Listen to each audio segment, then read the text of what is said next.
नमस्कार, मी प्रणिता बोरसे. समृद्ध महाराष्ट्राच्या या भागात आपलं स्वागत. राज्य सरकारनं राज्याच्या प्रगतीच्या दिशेनं उचललेलं महत्त्वाचं पाऊल आणि त्याला अनुषंगून घेतलेल्या निर्णयावर नजर टाकणार आहोत आजच्या या भागात. चला पाहूयात.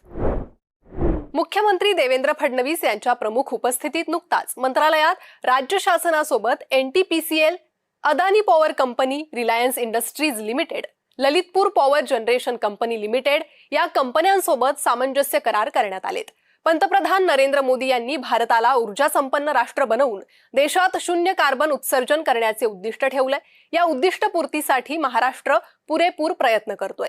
स्वच्छ ऊर्जा निर्मिती क्षेत्रात राज्यात येणारी गुंतवणूक ही देशाला ऊर्जा संपन्न राष्ट्र बनवण्यासाठी निश्चितच बळ देणारी ठरणार आहे, असा विश्वास मुख्यमंत्री देवेंद्र फडणवीसांनी व्यक्त केला.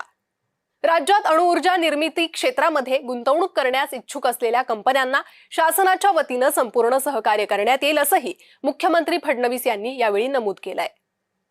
पहिल्यांदाच भारत सरकारने शांती हा कायदा तयार केलाय, ज्याच्यामध्ये न्यूक्लिअर सिव्हिलियन यूज आता अलाव केलेला आहे. आणि त्यातनं काल आपण महाराष्ट्रामध्ये 25,000 मेगावॅटचे 4 करार हे न्यूक्लिअर एनर्जीच्या क्षेत्रामध्ये केलेले आहेत. US nuclear executive mission in India अंतर्गत आयोजित न्यूक्लिअर एनर्जी इन्स्टिट्यूट आणि US इंडिया स्ट्रॅटेजिक पार्टनरशिप फोरमच्या वतीनं मुंबईत एक महत्त्वपूर्ण बैठक पार पडली. या बैठकीत मुख्यमंत्री देवेंद्र फडणवीस सहभागी झाले होते. भारत अमेरिका नागरी अणुऊर्जा सहकार्याबाबत गेल्या काही वर्षांत अनेक सकारात्मक बदल झालेत. खासगी क्षेत्राचा सहभाग, शांती फ्रेमवर्क अंतर्गत सुधारणा, तंत्रज्ञान हस्तांतरण आणि औद्योगिक सहकार्यामुळे नव्या संधी निर्माण झाल्या आहेत. भारत हा आगामी अनेक दशकांत वेगानं वाढणारी वीज मागणी असलेला देश ठरणार असून महाराष्ट्र हा त्यातील सर्वात मोठा औद्योगिक घटक ठरणार आहे. अमेरिकन कंपन्यांनी महाराष्ट्रात न्यूक्लिअर उत्पादन आणि प्रकल्प उभारणीसाठी पुढाकार घेतल्यास राज्य सरकारकडून औद्योगिक जमीन, पायाभूत सुविधा, कौशल्य विकास, संशोधन सहकार्य आणि उत्पादन क्लस्टर उभारणीसाठी मदत केली जाईल, अशी ग्वाही मुख्यमंत्री देवेंद्र फडणवीस यांनी यावेळी दिली आहे. महाराष्ट्रामध्ये मोठ्या प्रमाणात न्यूक्लिअर ऊर्जेच्या क्षेत्रामध्ये त्या ठिकाणी इन्व्हेस्ट करण्याचा निर्णय केलेला आहे किंवा ते करण्याच्या मानसिकतेत आहेत. त्यामुळे देशामध्ये आता अणुऊर्जेमध्ये सुरुवातही महाराष्ट्रात झाली होती. आपल्याला माहिती आहे, भाभा ॲटॉमिक रिसर्च सेंटर जे आहे तारापूर, तिथनं सुरुवात झाली होती. आणि आता पुन्हा या संपूर्ण न्यूक्लिअर एनर्जीच्या आंदोलनाला पुढे नेण्याचं काम महाराष्ट्र करेल. मुंबईत इलेक्ट्रॉनिक्स, माहिती तंत्रज्ञान व कृत्रिम बुद्धिमत्ता विभागाच्या वतीनं आयोजित टेक महा इम्पॅक्ट परिषदेचं नुकतंच आयोजन करण्यात आलं होतं. या परिषदेत मार्गदर्शन करताना मुख्यमंत्री देवेंद्र फडणवीसांनी नमूद केलं की सामाजिक उत्तरदायित्व निधी अर्थात CSRच्या माध्यमातून देशात दरवर्षी सुमारे 36,000 कोटी रुपये खर्च केले जातात. हा निधी खर्च करण्यामध्ये महाराष्ट्र अव्वल स्थानी आहे. CSR निधीच्या उपयोगातून समाजात शासकीय योजनांचा प्रभाव अनेक पटीनं वाढवता येऊ शकतो. त्यामुळे समाजाच्या शेवटच्या घटकापर्यंत विकास पोहोचत असून महाराष्ट्रात प्रगतीचा नवा अध्याय लिहिला जातोय.